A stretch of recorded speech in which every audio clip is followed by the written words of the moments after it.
Welcome to the Underwater Podcast, where we take a deep dive into the world of underwater portrait photography, cinematography, and everything in between. With me, your host, Brett Stanley.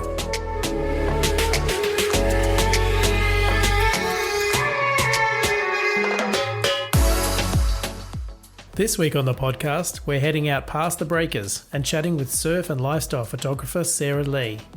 Sarah spends her time between her homeland of Hawaii, the mainland of Southern California, and surf trips that take her worldwide. She's shot images for commercial brands and magazines, been featured on the Discovery Channel, and photographed pro surfer Lakey Peterson for ESPN's The Body Issue.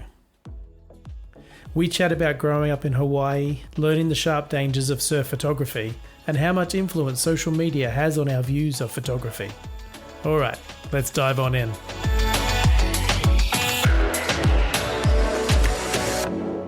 Sarah, welcome to the show. Hey Brett, how are you? I'm good, man. I'm good. I'm kind of holed up in California waiting out this whole virus situation. Where are you? Are you somewhere fun? Yeah, I'm in Hawaii, back home.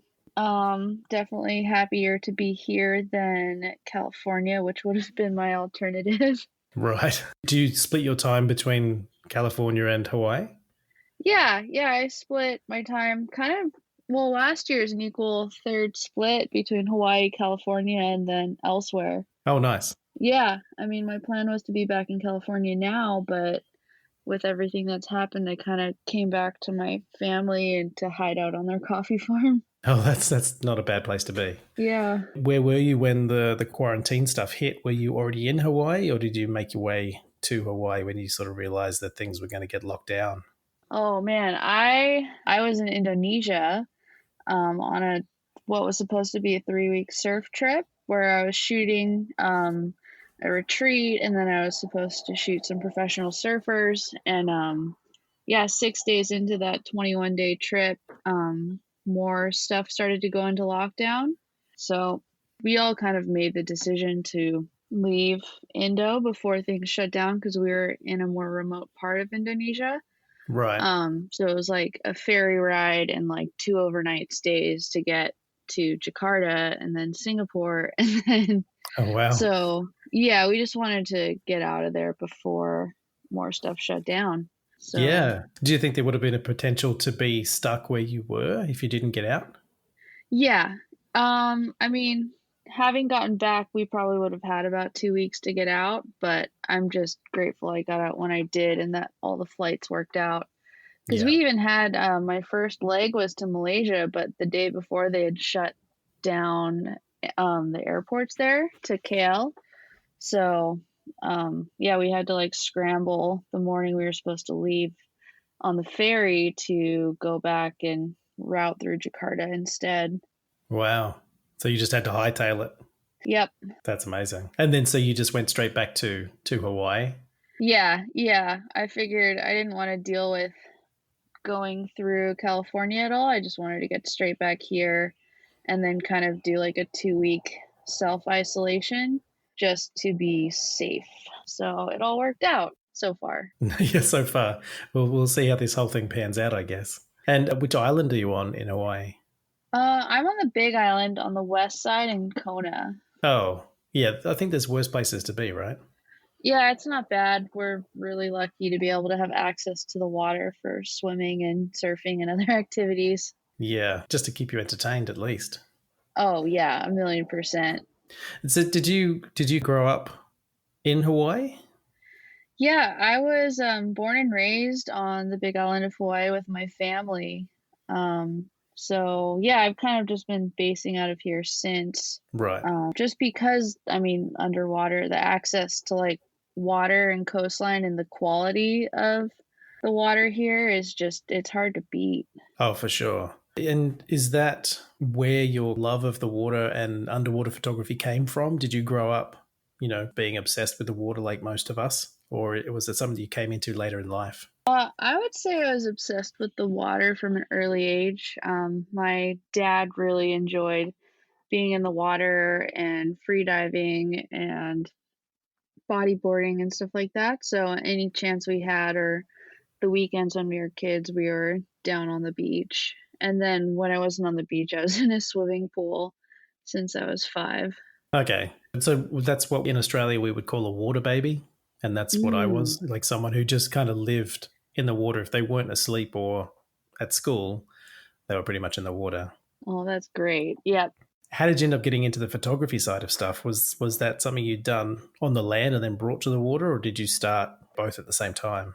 I started photography on land, and it actually came from swim meets, like being basically bored to death at a swim meet um, in my freshman year of high school. And I borrowed a camera from someone who was like, wow, this is really fun.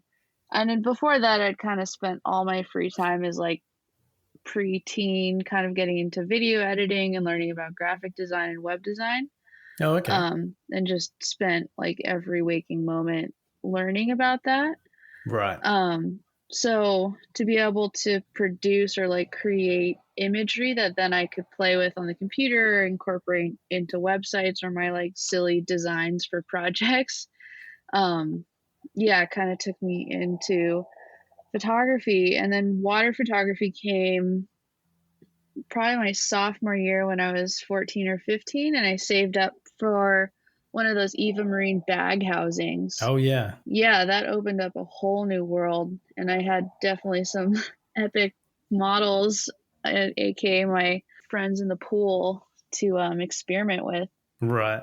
And what sort of time frame was this? When did you start to do the underwater stuff? I got into underwater photography in 2005. Yeah. So that was probably a good time to get into it because digital was taking off, and you were probably doing a lot, as you say, like online and building websites and stuff. Were you learning stuff online? Was there much like resources online to learn much about underwater photography then? Honestly, I don't think there were many resources online to learn about digital photography. I mean, I remember buying photo books on how to do it, but I learned, I think, Yeah. more by trial and error and experimenting with friends. And I remember when I first got a telephoto lens, when I was first shooting with the Rebel XT I saved up for, I was zooming in on my sister jumping off a pier wall into the water, and I was like, oh my god, the background's out of focus, how Oh, this yeah. is epic. And I like made a print of it and showed all my teachers, and it was so silly. No, I love that because when I started photography, and you just get with the kit lenses or whatever, and you don't get much of a bokeh, you don't get much of that depth of field. And it wasn't until I bought a 50 millimeter 1.8, and then things started to go out of focus in the back, that I started to feel like an actual photographer. That things started to look like I'd seen in magazines and other photos and stuff. So hearing that from someone else is really nice. Yeah, no, I mean the 51.8 was like another game changer later down the line. But yeah, I think that's when stuff kind of finally clicked too. I was like learning the settings was kind of just by doing and discovering out in the wild. But then I'd say online education kind of came more when the Flickr days started. And Yeah. really getting involved and spending a lot of time in Flickr in different groups and communities. It wasn't so much about instruction or copying other people's settings so much as just seeing what could be done Yeah. in and around the water and around my island locally. And within Flickr, were you like in the forums and the kind of the community stuff? Were you chatting with other people and kind of sharing ideas, or was it just from seeing what other people had done that you kind of got inspiration from? I'd say it was mostly from seeing what other people had done. I definitely wasn't super or engaged in the forums as much as just Yeah. kind of browsing, and then doing stuff on my own with friends, and then just putting Right. it up there and getting feedback and seeing what feedback people had for other people. Yeah. And I think that's an interesting way to learn. That's more how I learn. I'm not someone who can sit down and be taught so much. I need to kind of learn it myself, kind of pull it apart and put it back together again. And I think there's a lot of people out there, especially in the creative side, I think, who learn that way, which is kind of by doing it and by just trial and error and working it out yourself. Yeah, for me, everything kind of has to be hands-on. And so when you were shooting with your friends, what sort of stuff were you shooting in the pools? Was it just them kind of being and swimming, or was there some sort of concept? Initially it was just being and swimming. I mean, we would after practice, I'd have my stuff loaded up and we'd hop in and I would just like snap a couple photos and get super stoked because it was such a new experience and perspective. And then I'd say later in high school, we would go off and kind of photography gave me and my friend groups like a reason to explore more. Yeah. Obviously, well before we were posting it all over MySpace and Facebook, but it was just kind of like this, like, yeah, just reason to get out and check things out and have fun. So then we kind of did these like silly like fashion concepts and like would bring random things we found in like our garages to incorporate in our shoots, like caution tape Oh, and okay. guitars and whatever. Yeah. Um, but yeah, I kind of diverted from that through uni and then onwards to more kind of real life stuff. Yeah, because your work, what I've seen over the last few years is very, it's very kind of surf, it's very lifestyle, but very water based, like swimming and surfing and free diving. Is that what you would say as well? Yeah, I'd say 100% it's more lifestyle based than concept work.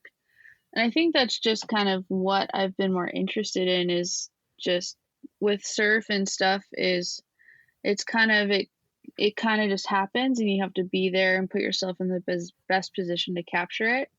And sure, there's a little bit of orchestration that goes into choosing when and where and whatever, but yeah, kind of letting nature decide more so than me trying to execute like a deep vision or concept. Yeah, so Um, being more reactive to the situation than trying to control it.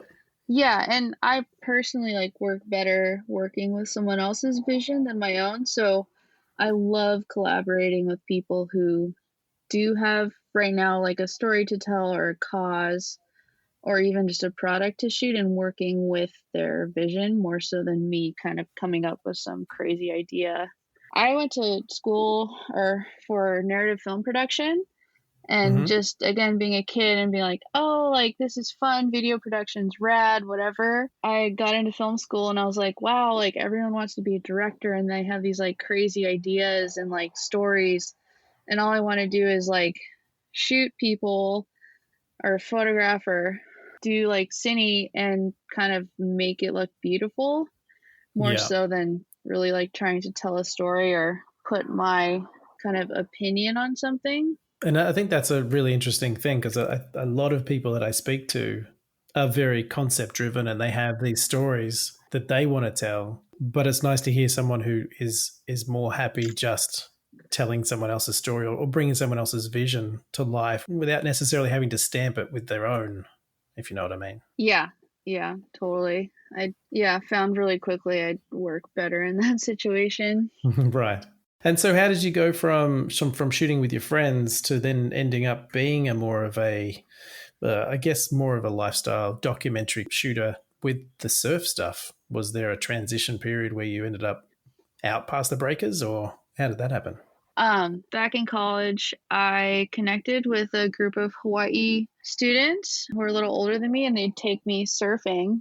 And really, really found that surf photography was so fun and exciting and challenging. And kind of became obsessed with it after that. I had shot a bit of surf in high school, but didn't know much about it except that I could be in the water easily no matter what the waves were doing. I went to school in Orange County, so I'd go down to Trestles with them early in the Yeah. morning, and there's just like a higher level of surfing down there. So that's kind of what got me obsessed with shooting surf was just to be in the water and to document these people like doing amazing things on waves. Yeah. Did you ever wanted to shoot that from the beach, or was it was just always being in the water was the catalyst for the whole thing? It was 100% being in the water. I just to shoot anything from land is just not that exciting to me. Yeah. I mean, I can do it. That's Yeah. what I would do at swim meets, but I'd always like when I was sitting at swim meets as a kid, I'd always imagine like if I could just jump in the water and not be in the way to capture like athletes in motion, like actually racing, that would have been so cool. So in a way, it's like surfing got me that. And it's Yeah. just for me, it's like it was all about like with surf photography in the water, it's just that physical challenge. Like I could control a lot more shooting from land, but I just love that challenge of having to swim and deal with different waves and maybe not getting the shot or the focus not lining up to only be more challenged to do it right on the next Yeah. wave or the next set. And then also kind of having that really, well, at first when I was shooting surf, it was of my friends, but also a bunch of random people. And I don't do that so much anymore. Right now, I kind of just collaborate with different surfers. And Mm-hmm. then, so in a way, like when you're shooting surf in the water, it's their skill and like both of your efforts combined that make magic. Yeah. So that's what I love too, is just that relationship with the surfer. I guess you kind of have to be in kind of some sort of simpatico with the surfer to know where they're going to end up and where you need to be to get the shot, right? Oh, 100%. But it takes time. Like there's some people or some surfers who are really used to shooting and then others who aren't. So I'd say there's the people I shoot with a lot, it kind of turns to be more intuitive, like how we work together. Mm-hmm. Yeah. Or if I'm super psyched on a shot, I'll be like, hey, look at this, or like, this is what I really like that you did, or whatever. Or they'll see me like sitting too far up the section and they're like, well, actually, that inside section is where I get to do this and this if you want to shoot that. So yeah, it's kind of like collaborating with them. And in terms of being in the right spot, is there something that, I mean, they're probably telling you where they're going to end up, like you just mentioned, but is there something where they're changing the way they surf to kind of cater to what you need? I'd say yes, they do. The really good surfers will probably change their approach to a wave to cater to what they think will be the shot based on where I am. Yeah. But it really depends because it's like different. Like the way a wave breaks isn't the same every time. Like it's subtly different. So I don't always go out with like or rarely go out with like a what I want to achieve so much as just kind of being in the right place to interpret what's going on and changing that as much as I can to get the Yeah. most shooting opportunities. And so when you're out there, is there much discussion between you and the surfer? Are you that close that you can communicate and either direct or get some feedback from them? Honestly, just depends on what the waves are doing, how many people are out, how well I know that person and how much I've worked with them. Yeah. And it's just kind of reading the situation and the person too. Like some people do want a lot of feedback and you kind of tune into that, and other people kind of just want to do their own thing. Um, and then maybe with like a couple moments of like chatting or, just feedback kind of that goes both ways. Yeah. But yeah, there's no specific strategy or structure. I mean, even kind of learning where to sit in the water is just lots of time spent in the water and then also surfing myself to be able to kind of just know where to go and where to be. Yeah. Which is reading the waves, right? So you know where it's going to break and so you can be in the right spot and not get taken over the falls. Yeah, I mean, yeah, I don't really ever get taken over the falls, Yeah. but I think it just again comes with spending a lot of time in the water to kind of learn Yeah. how to navigate that. Are you out there when you first started shooting the surf stuff? Are you out there with that Ewa marine bag, which is basically a glorified Ziploc bag, or did you end up upgrading to something else? Oh man, so I mean it was 2008, so that was like Facebook days and people just didn't see many people shooting in the water. So yeah, I started shooting surf with the Ewa Marine bag housing at Trestles. But through Flickr, ended up finding a water housing builder, probably on one of the surf groups, and contacted him. And he lived in Newport, and so I saved up. I would shoot weddings and portraits, Right. in Yeah. my free time. So the money I'd saved up, I put towards a housing. So I got my first like hard case surf housing in 2009, which then definitely helped take my work to the next level because I had flooded an Eva Marine housing and it's just super limited with the lenses you can use and stuff. So Yeah. yeah, once I was able to invest in that surf housing, it definitely took everything to the next level. And I used to use an E1 marine bag myself. That's how I started shooting underwater. But I was shooting in tanks, and I would look at it and look at doing stuff in the surf and think, there's no way I'm taking this thing anywhere near waves. How was that for you, taking this, plastic bag with your expensive camera into the surf? Were you not really worried about it, or was it a concern? With the Ewa Marina, it was a constant battle, but it was my only way to get in the water. Like, other Yeah. than a disposable camera, GoPros weren't out. And in Hawaii, it's super humid, and had no idea that if you're have something in a cold environment and take it to a warmer environment, that it's going to fog up, and the bag would always fog up when I would take it Mm, out early yeah. mornings. Yeah. But I just didn't know any better. And I think I'd upgraded to a Canon 40D once I got the Ewa Marine. Like, that camera didn't last very long, but it Right. was just part of the experience and learning. And then, so when you went to the surf housing, and a surf housing is more like an enclosure with a handle on the bottom, right? So you can actually kind of shoot one handed. Yeah, it has a handle and a pistol grip, and just easier access to all the settings too. Just like dials and knobs on the outside, so you definitely knew it was not going to fog up, and everything was watertight and way less clunky when you're diving under waves and having to move around and stuff. Well, because that's the other thing, is trying to drag something with you as you're ducking under the waves, or trying to battling the current. So this kind of camera housing would have been a lot more streamlined. Yeah, it was 100% more streamlined. And so how did that change the way you shot then, going from that Ewa marine bag to the surf housing? Did you just feel so much lighter? I'd say, yeah, I felt so much lighter, and I also had a higher like yield from my shot from my session.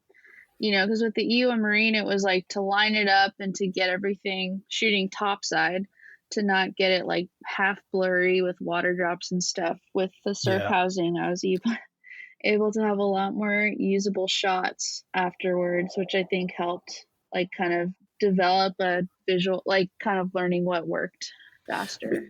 Watching your like behind the scenes, and behind the scenes of other sort of surf photographers, there's this very kind of like, you're not looking through the viewfinder that much, are you? You kind of arm straight out, kind of pointing the camera in the right direction and hoping to get something, or is it a bit more accurate or refined than it looks? It's a mix of both. Right now, from that one behind the scenes video, that was a bit different. But I spent a lot of time looking through the viewfinder, and the housing Yeah. I use now doesn't have a pistol grip. So I'll like use both hands to hold the camera up to compose the shot and look through the viewfinder to shoot it. But again, with the nature of moving water and stuff like that, you still don't usually nail like a single shot. So you kind of still have to run the shutter like 1 to 3 frames to kind of like, with the water moving and stuff, like get the shot you want and the focus. Yeah.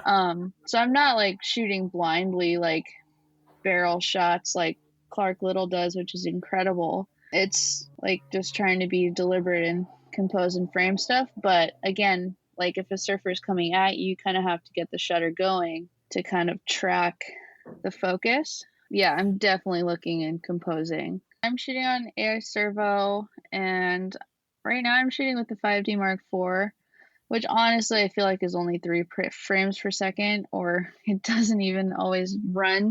I actually don't even know. It's like, it'd be nice to switch to Sony to have so many more opportunities, Yeah. because like everything's moving so fast in front of you. But in a way too, that's forced me to be more deliberate about kind of choosing the right moments to set the camera to start shooting. Yeah, I think that's an interesting kind of thing, is that if you're constrained by your equipment, it makes you a little bit more decisive, and a little bit more prepared, I think, as a photographer, because you've got to mentally think about what's about to happen and make sure you capture it with those 3 frames that you've got, right? Yeah, definitely. So with super talented surfers that's in great conditions, that's super easy, but that doesn't always happen very Yeah. often. Yeah. And so with the surf photography, have there been some situations where you've been in surf that has just been way too dangerous to be out there, or perhaps somewhere that seemed fine when you first got out there and then kind of picked up a little bit too much? I'd say earlier on, I had done a trip to Bali and swam out at Uluwatu not knowing anything in like 2011, or knowing a little bit, but again, not knowing like what the current was doing or my escape route or whatever. And Yeah, and with people I didn't know very well, so they had all paddled in like no big deal. But then the current just, it was a small day, but the current was so strong, and it's like a tiny keyhole to get in and out, and I'd never right. been out there before. So I'd pretty much was just getting sucked in one direction, which wasn't where I wanted to go, and just like being like, this is the first time I've ever questioned my swimming abilities and whatever. Right. Yeah. But I mean, I'd figured out how to get out of there, and luckily the tide was low enough to do so. um but honestly, other than that, like I've learned to be smarter about mapping out places I jump into, especially for the first time. And so I definitely probably have avoided a lot of bad situations just by not going out or waiting a little bit longer to go out, by like Yeah. sitting back and watching and talking to people, and then just Yeah. like learning more and more about water safety and stuff like that. So honestly, yeah, I've been in weird situations where it could have been sketchy, but I really like to just take my time and sit back a little bit and see what the water's doing with the surfers in there and whatever before jumping in. And also knowing Yeah. like, this is how I'm going to get in, this is how I need to get out, like, and stuff like that, because it can get really dangerous. But yeah, I mean, even when the waves are huge, it can be scary, but it's so fun too and exhilarating. If like you have a huge wave coming towards you, and it's just, yeah, escaping that sometimes is really Yeah. thrilling. I bet. Yeah. I mean, because you've got this kind of adrenaline rush, and you've also got this, because you've been so prepared. I guess you've got this kind of confident feeling that you can make this. Then that must just feel amazing as you go under that wave to come up the other side, and and to think that this is something that you've just done by yourself, just physically kind of Yeah, conquered that. yeah, it's so fun. Is that what drives you? Like, what sort of percentage drives you? Is it the image, or is it the experience? Like, is it kind of 50-50?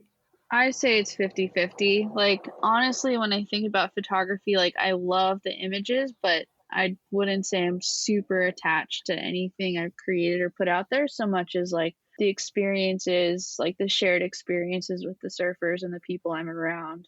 Yeah. And so that's what gets me the most stoked, is just kind of the people I get to be around when I do those things. And are you feeding off each other? If you're out with a surfer and they've done something amazing and you've got this amazing shot of it, I guess you're kind of amping each other up, right? Yeah, there's definitely like camaraderie too that you can build, Yeah. especially when you're in the middle of nowhere, to get those shots and score. Yeah, like a lot of these secret spots, and in the middle of Indonesia or something, I guess. Yeah. Yep. So how did you go from shooting with your friends to then sort of traveling to these awesome surf destinations? Was there a transition there, or was it just you and your friends now traveling and doing vacations, or was there a more commercial kind of bent to it? I mean, now there's more of a commercial bent just from time spent doing shooting friends basically, who then got sponsored or whatever.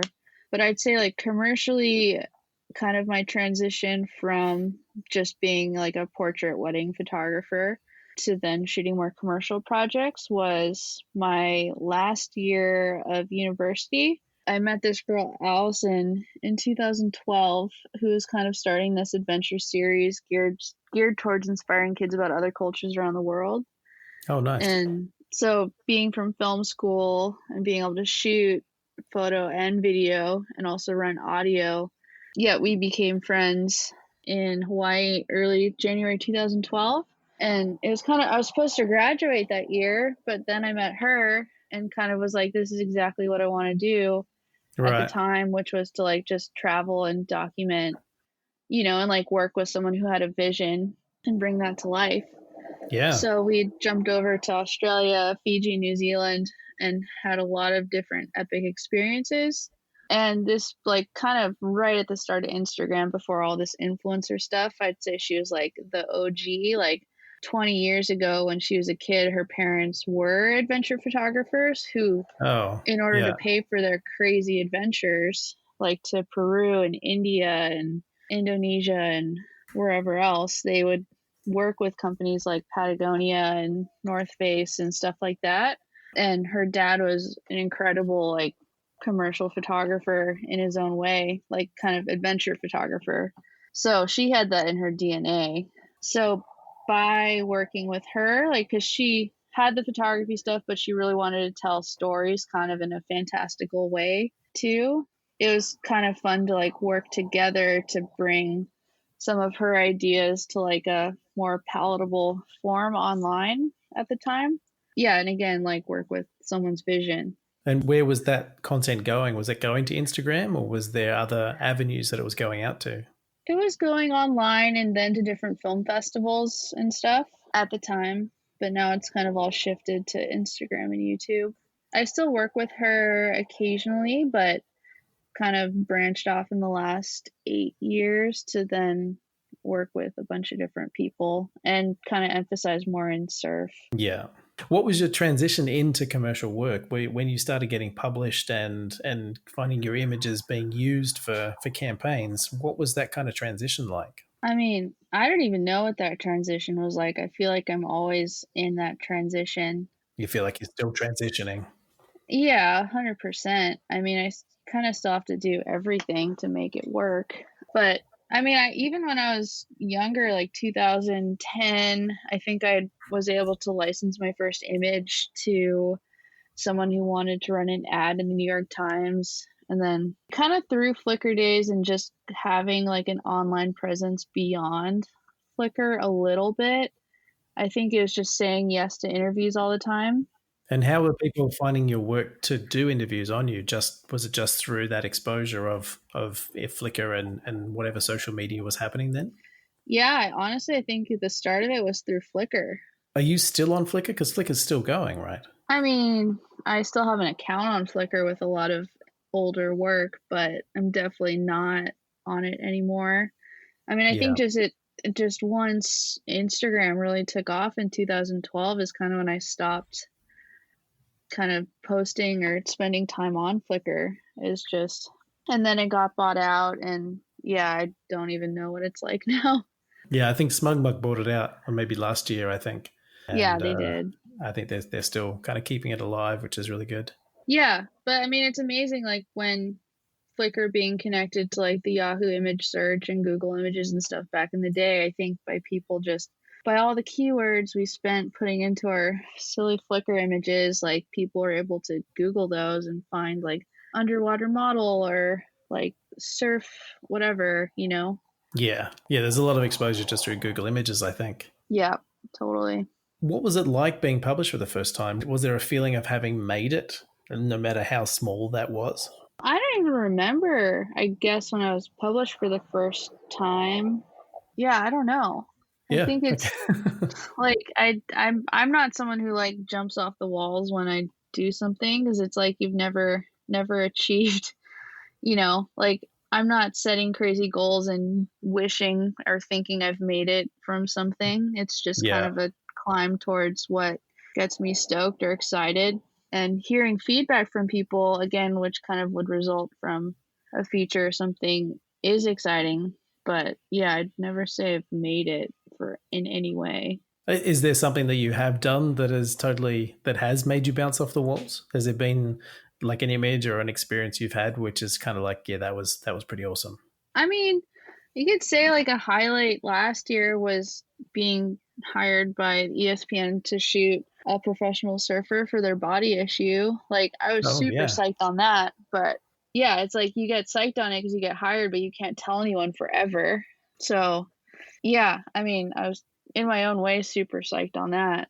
It was a huge honor to be able to do that. Yeah, I mean those images for that body issue every year they're just so amazing and just such a great collection of photographers to be involved with, I'd say. Yeah, 100%. I mean, all like kind of pouring through the years of that and seeing it has always been like incredibly inspiring. So yeah, when they hit me up to do that, I was like, wait, you're seriously asking me to do this? Yeah, right.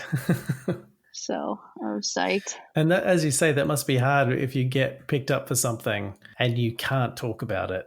It must be really weird that when it comes out, like 6 months later, to relive that feeling again. Does it feel a little muted because you've already had the excitement of being chosen for it, or is it another rush again seeing it published? I would say it's another rush in its own way, but it's definitely muted because it's like the experience has already been done, or the experience, it's already happened.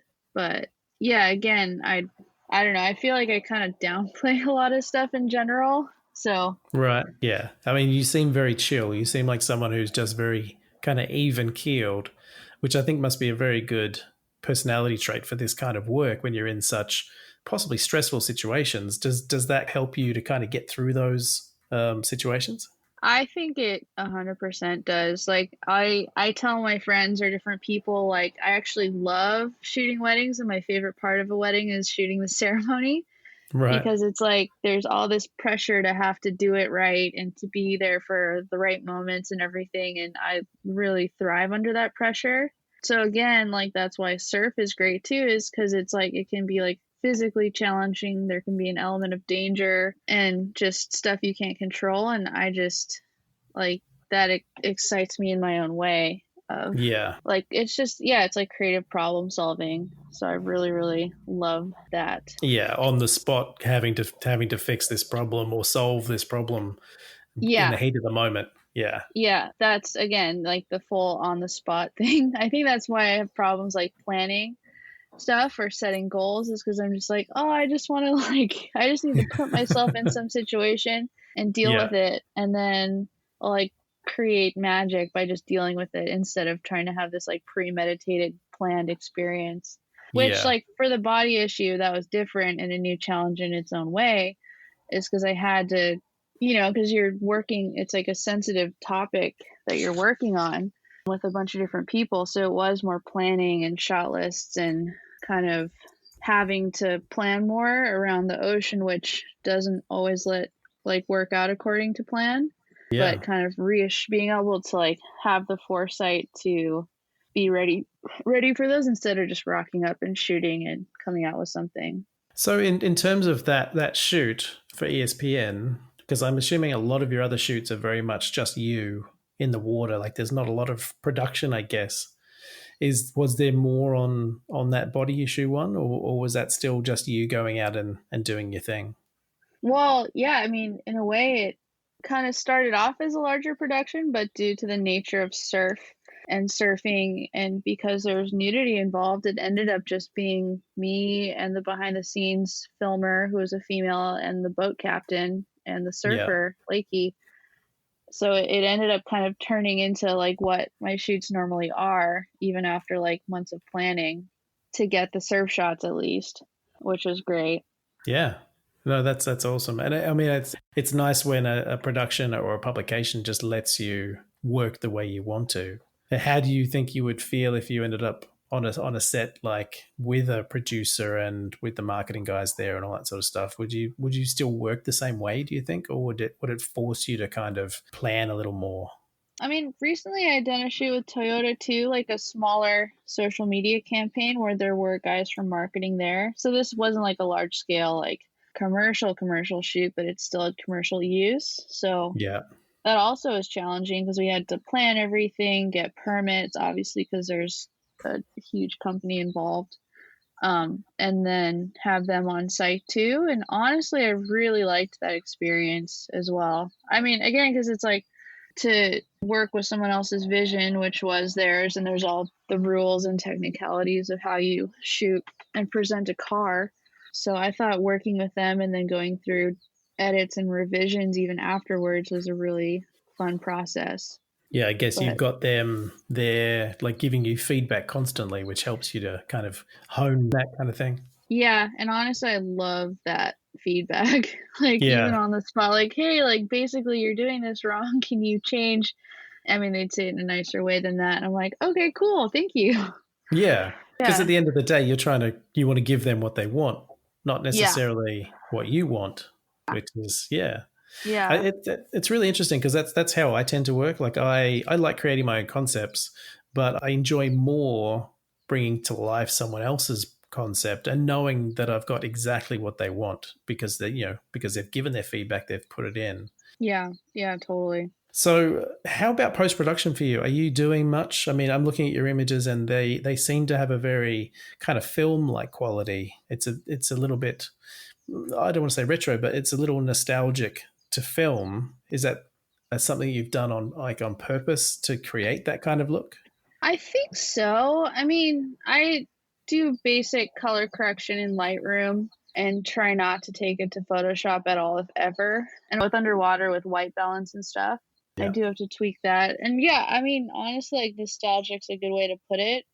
For me, it's kind of just about like the feeling of a photograph.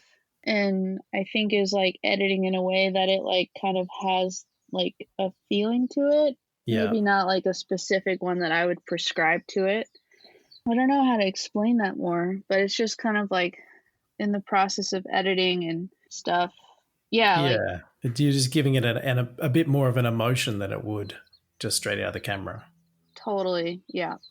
Is there stuff that influences you in terms of the way you shoot and the way you edit? Like, are you looking at older, like 70s, 80s kind of surf photography and kind of getting something from them, or is there somewhere else you're getting inspired from? I mean, honestly, I think more I have been looking at different, I mean, again, I feel more inspired by like archival surf photography and even like different older underwater photographs in terms of color. But I'd say like I've been super swayed by like that Instagram trend right now of that look. So I've done it, I think probably have taken it too far and done it even more in the last two Right. years because like that's the trend right now. And I just like that's all I see with my friends and people traveling. Right. Do you find Cause that that influences you a lot? Is what's happening on the social media? Do you feel like you absorb that and it influences the way you work? I'd say a little bit because brands and the different like people I work with are kind of catering all their content to that trend anyways. So it's kind of all about leaning into that and providing them. Like the one thing that drives me crazy is like the washed out beach look that a lot of people do, which I've been veering away from, but there's this shoot I did yesterday with a friend underwater and I'm like, dang, well, that's probably the look she's going for with her blog. And like, am I going to have to edit that way or am I going to go back to like more bright, deeper blues and contrasty colors? Right. So but I kind of have been doing it by feel. Like, it's like I'll like kind of work on different or work on the color of different photos and it's just how it feels kind of, or even how I'm like feeling in the moment, but can't really like put words to when I'm going through the post. Channeling your emotion and your kind of mental state through those Yeah. images as you're editing. Yeah. Do you think that if you didn't have to worry about clients and if you didn't have to, and you weren't looking at Instagram or social media, how do you think your work would evolve? Would it kind of change from what you're doing anyway? I don't think so. I'd say it's trying to think how I'd word that. Like, Yeah. because I don't know, maybe I'd still be doing like more orchestrated photo concept stuff that I was kind of into in high school. But yeah, I don't know what I'd be doing. I feel like I'd probably be doing the same thing. Right. And that wasn't a question I had written down. It was just something that popped into my head because I do wonder in this age of sharing everything, how much we kind of make this feedback loop between our photography and say Instagram, then Instagram influencing us. And, I kind of, it fascinates me to see how the world is influencing everybody in this creative kind of realm. Right. And is it like homogenizing Instagram and like Yeah. media? I would have to say though, like it's through even the influence of my friends and their own aesthetics too, which have probably resulted from like online trends. I mean, it's like fashion trends. I would say I'm very grateful to have been influenced away from the super hyper saturated colors and stuff that I was doing years back. Yeah. Do you have any tips for people wanting to get into this kind of photography? I mean, there feels like there's some different kind of genres. Is that right? I'd say a little bit. I mean, you could look at the different photographers, and there's like the OG guys who just shoot crazy barrels and the top WSL pros and barrels and airs. And then you see some people who shoot surf, but it's more like lifestyle and fashion. And then other people who just do like longboarding or whatever. And where would you say you fit into that? I don't know. I just want to do it all. Like, I want to get better at the lifestyle and fashion stuff, but I think all of it excites me except like contest shooting. Because, there'd be like, if you're shooting sports, there's like the guys who are lined up to shoot like sporting events, and then there's people who are doing more, I don't know how you'd say it. For lack of a better word, a little bit more creative? Yeah. Yeah. More creative stuff. Because I would say, like, for the land kind of sport photographers, they're purely documenting what happens, right? Yeah, I'd say so. But I mean, I've definitely seen innovation kind of within different surf photographers just shooting from land and having done so a lot with like slower shutter speeds and alternate angles and whatever. Yeah. Are there photographers that you're seeing that you just love their work, that you're influenced by, or get excited when you see their work? I mean, it's just so many amazing people pumping out epic work. Yeah. And there's just the different like ocean art photographers and the different fashion photographers and just like documentary photographers, which I like marvel at. Like, I mean, like for me, it's like I'm marveling like at the photography I can't do, which I feel like is like social documentary photography, like Magnum puts out. And so the more journalistic stuff. Yeah, which I struggle with so hard. Why do you struggle with it? Or why would you struggle with it? It's a good question. This is a psychotherapy session. Yeah, thanks. I took the only photography class I ever took was when I was studying abroad in Australia, and it was a social documentary photography class.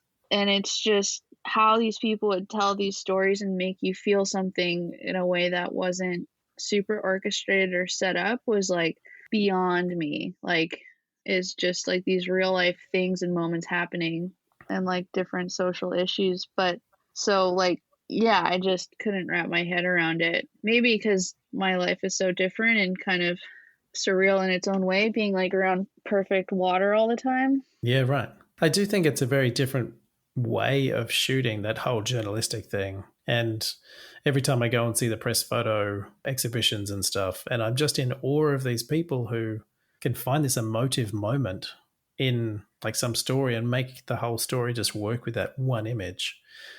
Like you, I don't think I could do that. I don't think I have the whatever it is to find that moment. Yeah, I mean, even street photography, like I had gone on a trip to Israel with people, and a lot of them were street photographers. And I was like, how are you guys finding these incredible moments? Yeah. And like, I think it's a different eye or something, or they're tuned into something that we're not. I don't know. Yeah, it's yeah. Do you have any kind of advice for someone getting into this sort of photography, surf photography as a whole? Are there things that you think that you would have told your younger self now that you've learnt a few things? What advice would you give yourself? I mean, just if it was like me when I was younger, I think, I mean, more important would be just like I had already had a pretty good awareness of being in the water. And to me, like anyone getting into surf photography or water photography in general is just like safety in the water is so important, and things can go bad or turn bad or wrong so fast. Yeah. And it's again just like, and again just being a danger to surfers too. Like when I was younger, swimming out to trestles, like sure I could swim, but like was I getting in the way of someone that could potentially like be a danger to me and them? Yeah. And so I probably would have just spent more time like out surfing in the water when I was younger, and like body surfing and stuff, to kind of develop more of an awareness and like, yeah, like more situational awareness to kind of not be in the way of people. And also like etiquette and how to dive under a wave properly and stuff without being a danger to yourself or other people. Yeah. I guess that understanding of the sport you're photographing helps a lot, right? Fully. Yeah. Yeah, it does. I mean, there's definitely like a cool like innocence when I was first getting into surf photography, not knowing too much about surfing. So you weren't a big surfer when you got into it? I wasn't. I again had spent countless hours in the ocean swimming and body surfing, but actual surfing I didn't get into I was into a little bit, but it didn't really like take off until college and shooting more surf. Yeah, right. So Yeah. yeah, as I mean, a lot of bodyboarders are incredible surf photographers because they have this like crazy kind of intuition in the water and knowing where to be and how to be critical and get out of Yeah. that too. But like just say it was someone who's really good in the water already. I don't know. I think it's just teaming up with people that you can spend time with and kind of work and collaborate with and just kind of developing your skills from there. Because there's only so much you can just learn on a computer or by not going out and doing it once you kind of have the water foundation. Yeah, I guess a lot of it you just learn on the job, right? You kind of get out there and experience these kind of different conditions and kind of learn how you're going to react to those conditions. Totally. And not really going out with crazy expectations either, you know? Yeah. What have you got coming up? Have you got things, excuse the pun, in the pipeline? Since you're in Indonesia and you had to cancel your trip, have you got stuff planned coming up, or are you just kind of waiting to see what happens in the world? Just kind of waiting to see what happens in the world. I mean, yeah, I mean, I had cool stuff planned this year until all of this happened. And so obviously none of it's happening. But yeah, honestly, I feel like 2019 into 20 was going a million miles per hour and just not really. I mean, I was enjoying the moments, but there's no like kind of post reflection on stuff or even going back and looking at that work once I had kind of edited it all and delivered it to the client or the person. You're just moving on to the next thing. Yeah, it was just Yeah. fully all of that. So for me right now, it's this like beautiful opportunity to kind of slow down and shoot creatively whenever it's responsible with a couple people because I mean being in the water is pretty incredible and you can be pretty far from someone and still make art. So for me is reconnecting with a couple people I trust here to shoot and then also spending time, yeah, just going through the backlog of like the last couple years of photos to put online or in a blog format. Yeah, nice. So has this kind of quarantine made you kind of reevaluate things? Do you think you're going to change how you work going forward, or do you think you'll once you're allowed out, you'll sort of go at a breakneck pace just as much? Oh man, I don't think it'll be breakneck though, because it'll take a Yeah. while for anything to pick back up. But yeah, I think just refining kind of my system with the shoots I've been doing and stuff to have selects that I can kind of share and use online like later down the road is just having a better system so it just doesn't get lost and forgotten. Yeah, I think that's a common thing. I've been speaking to quite a lot of creatives over this time, and I think a lot of people are kind of going back through their catalog and finding images that they haven't didn't even know they took, and editing things and kind of learning from their archive of images, which they probably wouldn't have looked at because they just don't have time. Oh, totally. Yeah, I mean, I feel like I've learned so much by looking through my archive and like it's actually been like clearing or going through my old Dropbox of like the like quick deliverables and stuff and being like, "Oh wow, like I sent them it photos like edited like this and like how do I like refine that further now that I can kind of look back and learn from it." So are you kind of going back and going and kind of feeling a bit embarrassed about stuff? Like, are you seeing things and going, "Oh, really? Did I edit it like that?" Or and Yeah, or did I give them this many photos of the same thing? And I really right, should have just given them like 10. I definitely over delivered on a lot of shoots. right. So I almost find, like, as a creative, that it's like we need to do something like this every couple of years just to reset. Just to kind of go back and go, oh, okay, I need to take a breath and just reevaluate stuff and learn from what I've done. Otherwise, you keep forging forward and you don't have enough time to look back and learn. yeah, totally. Not that I would wish quarantine on anyone again, but Nope. I think people are kind of using it for good, which is nice. Yeah, yeah, I believe that too. Sarah, it's been awesome having you on the podcast. It's been nice to just chat to you and kind of get an idea of how you kind of started your career and got to where you are now. So thanks for coming on. Thanks for having me, Brett. It's an honor. Yeah, an honor for me too. I've started the podcast and it's just it's starting to sort of take off. So it's really nice just to kind of chat to people like yourself and get a different perspective on everything. Yeah, well, I can't wait to hear who else you interview too in the coming months. Yeah, I'm excited too because it's all new to me. So we shall see. So thanks, Sarah. It's been awesome, and I hope to speak to you soon. Thanks, Brett.